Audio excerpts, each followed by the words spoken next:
سلام حوات أبز حلفة خلاص أبزاني فرنش خلاص أبز حلفة بزعبا كفال شدشة نتبي كل الترينا نيرنا فوكابلار مالتي حجة خاني كفال شدشة نتب سلسة هنرينا واحدة كفال شدشة نتب سلسة سلاسان حموشن ترم علوا سلاسان حموشن فوكابلاري ويدما سلاسان حموشن كالات علوا بحبار كنري من حدا بحدا انتاي مخانم ويدما نابي مأزن كمزلو لفيروس سوت فيروس مالتي زغون فيروس بايزو قطع نابزناي فيروس كبد حمام نايرترا عين دهبو فيروس مالت كل عينت حمام كن حمام كلنا فيروس سلدلون اي مالت زي تدلو يرسحات سلزلون اي اج فيروس كن كلنا حافشاو متصوعنا يتم كحمونا زنا حمام كن ودق زدفافونا مالتي سوانيه من كبخابي وين مصراين ابنت غزانا سوانيه غيرنا نحزو نخل حدا حموم تنكباخيمنا نحزو نخل من كبخاب مالتي بايزوي كومون اكشن فيربي تدليلنا انتايس كنبل جسوان تسوان إلسوان نسوان يوم فسوان اكسترا مالتي ينكباخب تنكباخب ننكباخب ينكباخبا ينكباخو اكسترا بتم حمش خند سمسي እቲ ኮንጁጌትድ ክንገብሮ ኣብ ነሰከፍ ኣክሽን ቨርብ ኣብ ዘለውና እዋን ኣይትረስዕዎ ከምኡውን እቲ ዳማምፆም ንኣብነት ወላ ብከምዚ እቲ ዳማምፆም ክትማሃር ትኽእሉ እዮም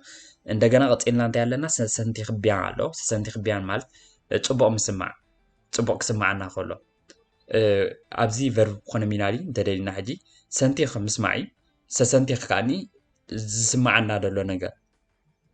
ሕጂ እንተደሊና ኮንጁጌት ክንገብሮ ከለና ቨርብ ኮነ ሚናን ስለ ዝኾነ je me sens bien tu te sens bien vous vous sentez bien nous nous sentons bien nous nous sentons bien etc ማለት እዩ ናብቲ ዝሓለፈ ናይ ግራማቲክ ክላስ ተመሊስኩም ከመይ ጌርና ኮንጁጌት ንገብር ሓፈሻዊ ትዕዝብቲ ክትወስዱ ተስፋ ገብር ምናልባት ተዘይበሪህኩም ከመይ ጌርና ኮንጁጌት ንገብሮ ኣለና ጌኺኽ ምሕዋይ ማለት እዩ ላ ጌሪዞን ከዓኒ እንታይ እስኪ ጌኺኽ እቲ ቨርቢ እቲ ኣክሽን ቨርቢ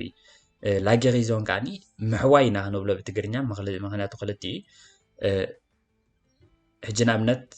ሓዊኻ ክንብሎ ንኽእል ኢና ሓዊኻ ኣክሽን ቨርብን ስም ናይታ ኮይንዋ ደሎ ኩነትን እያ እታ ምሕዋይ ምክንያቱ ብፍሬንች ፍልል ኣለዎ ጌኺኽ ሓደ ቨርቢ ላ ጌሪዞን ከዓኒ እቲ ሽም ናይቲ ኮይንዎ ደሎ እዩ ባይዘወይ ክንሕዞ ጥራይ ደለና ለኸታቢልስሞ ከዓኒ ንባዕሉ ንሱ ምሕዋይ እዩ እንድሕር ሓሚምካ ነርካ ኸታቢልስሞ ንኣብነት ፅቡቅ ነርካ እንድሕር ሕማቕ ኣለኻ ፅቡቅ ንክትከውን ኢና ንምነኢልካ ደለና ሕጂ ቦን ኸታቢልስሞ እንድሕር ኢልና ናብቲ ዝነበርካያስ ብፅቡቅ ተመለስ ማለት እዩ ናብቲ እቲ መባእታዊ ጥዕናኻ ናብቲ ፅቡቅ ኩነታት ዝነበርካያ ዳግማይ ጥዕና ይሃብካ ዝዓይነቱ ማለት እዩ ቀፂልና እንድሕር ዳርኢና ስፍኺኽ ኣሎ ስፍኺኽ ምስኻ እዩ ካሴ ምስባሪ ሙኺኽ ሞቲ ሞኺኽ ሓደ ካብቲ ኣክሽን እዩ ሞት ዘይኮነ ኸማን እንታይ እስኪ ተገማጢለና ኣለዋ ሞኺኽ ኣክሽን ቨርብ ስለ ዝኾነ ምሟት እዩ ላሞኽ ግን ባዕላ ስም ስለ ዝኾነት ንሳ እንታይ እያ ሞት ሕጂ ኣብዚ ክበርሃልኩም ክእል ኢና ኣብነት ሕጂ ብዝንፅር እዩ ምማት ኣሎ ምማት እቲ ኣክሽን ትንገብሮ ትንኾኖ ደለና ወሸክ ኳዳ መሪፅና ይኹን እምበር ትንኾኖ ደለና ኣክሽን እዩ እቲ ሞት ግን እቲ ዘለናዮ ኩነት እዩ ሞት እቲ ስም እዩ እምበር እቲ ኣክሽን ኣይኮነን ቃንዛ ኣሎ ሞኽት እንድሕር ደኣ ኮይኑ ከዓ ቃንዛ ዘይኮነ ሞኽት ንሱ እውን ልክዕ ከም ላሞኽ ክንብል ከለና ብሓፈሻ ሞት ኢና ነልዕል ዘለና ሞኽት እንድሕር ኢልና ግን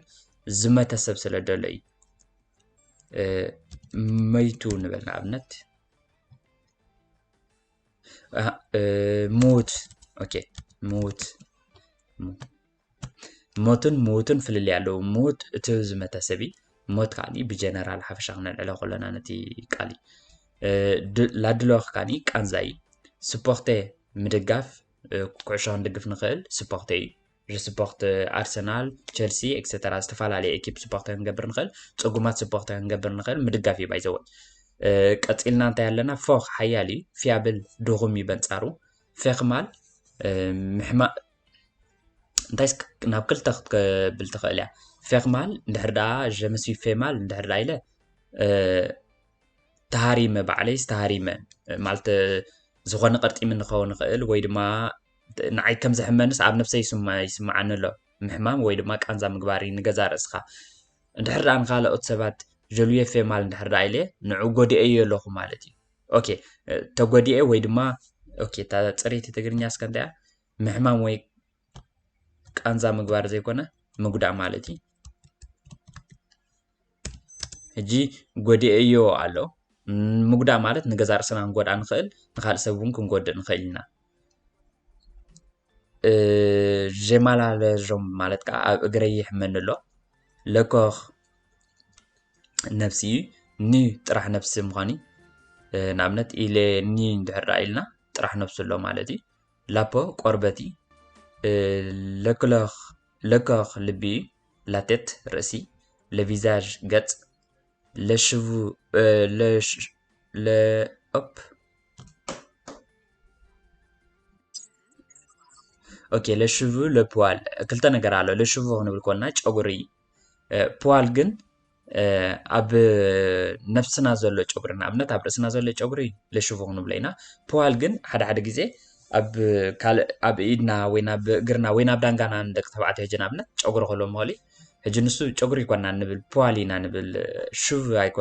ለሽቡ ይኮና ንብል ብፍሬንች ፍልልይ ኣለዎ ጨጉሪ ኢና ንብል ጨጉሪ ኢና ንብል ወዳ ለፖዋል ኢና ንብል ቀፂልና እንታይ ኣለና እዝኒ ሎኸይ ዓይኒ ሎይ ኣፍንጫ ለነ ኣፍ ላቡሽ ስኒ ላዶንት ጡብ ብፍላይ ናይ ጓል ኣንስተይቲ ሕጂ ንኣብነት ላፖትሪን ኡ ለሳውን ንብሎ ከብዲ ለቮንትኽ ሕቆ ለዶ እግሪ ላዣምብ ብርኪ ከዓ ለዥኑ እዚአን ናይ ሎማዓንቲ ቮካብላሪና እየን 35 ቮካብላሪ ከም ኩሉ ግዜ እቲ ድምፂ እንዳዳመፅኩምን ክፅሕፍዎን ከተንብቦን ክትርድእዎን ፈትኑ በዚ ሕጂ ጥራይ ዝረኣናዮ ሒዝና ናይ ሓዝና ንምርኣይ ንኣብነት ቫይረስ ምዃኑ ይተርፎኒ ባይዘወይ ዝቐየርናዮ ነገር ተደኣሃሊ ሪፍሬሽ ክንገብራ ኢና ኦኬ ቫይረስ እታ ዝረኣናያ ክንርስዓ ኢና ዝፀገም የብሉ ምንክብኻብ እንታይ ማለት እዩ ካብታ ዝረኣናያ ቃላት እየን ምንክብኻብ እንተዘኪርናያ ፅቡቅ ተዘይዘኪርናያ ክሊክ ንገብር ስዋኘ ማለት እዩ ናብታ ሳልሰይቲ እንድሕር ኮይና ኣብ ሳሕ ትሪእዎ 35 ቮካብላሪ ኣለዋና ኣብ መበል ሳልሰይቲ ኣለና ፅቡቅ ምስማዕ ምስ ገዛ ርእስና ፅቡቅ ክስማዓና ከሎስ እንታይ ማለት እዩ ንኣብነት ንስለመዘከርታ ሰንቲኽ ምስማዕ እዩ ምስማዕ ብእዝኒ ዘይኮነስ ምስማዕ እንታይ ይስማዓና ኣለዎ እዚ ዓይነቱ ፅቡቅ ምስማዕ ምስ ገዛ ርእስና ከዓ ሰንቲኽ ኢልና ነርና ሰንቲኽ ብያ ምሕዋይ እንታይ ማለት እዩ ብፍሬንች ማለት እዩ ምሕዋይ እንታይ ማለት እዩ ኦኬ ምሕዋይ ተዘኪርና ፅቡቅ ተዘይኮይኑ ክሊክ ንገብር ጌኺ ክደ ይመላዲ ባር ኤግዛምፕል እምበኣርክስ ክሳብ 35 ሓደ ግዜ ወሲድኩም ባዕልኩም ብውልቂ ክትምልእዎ ተስፋ ገብር ኣብ 4 ጠጠው ክንብል ኢና ቀፂልና እንታይ ስከለና ኣብዚ ላዕሊ ንስለመዘከርታ ካርት ኣለና ብመንፅር ምረፅ ክንሪኦ ኢና ብመንፅር ምረፅ ንክንመሃር ክሕግዘና እዩ ኣብ ኮንዳ ኣለና ብመልክዕ ናይ ሴሌክሽን ክንመሃር ክሕግዘና እዩ ኣሶሴ ከዓ ኣለና ኣሶሴ ከዓ ከም ኣዛምድ እዩ ልክዕ ብመንፅር ኣዛምድ ክንመሃር ክሕግዘና እዩ ካብ 3 ሓደን መሪፅኩም ንክትመሃርዎ ክሕግዛኩም እየን እንተድልዮም እውን እንዳተባራረኹም በታ ካልይቲ ወይም ብኣሶሴ ወይም ብካርት ወይ ብኣብ ኮንድ ማለት እዩ ቀፂልና እንታይ ኣለና ቴስት ድማ መወዳእታ ይንረሳዕ እዩ ሓንሳብቲ ቃላት ምስ ሸምደናዮ ቴስት ንግበር ንሱ እውን ውፅኢትና ማዕረ ክንደይ ሸምዲድና ኣለና ናይ ሸምደናይን ክሕግዘና እዩ ኦኬ እምበር ሎሚ ቮካብላሪ ናይ ቢኣ ኣብ ክፋል 6.3 ኢና ርኢና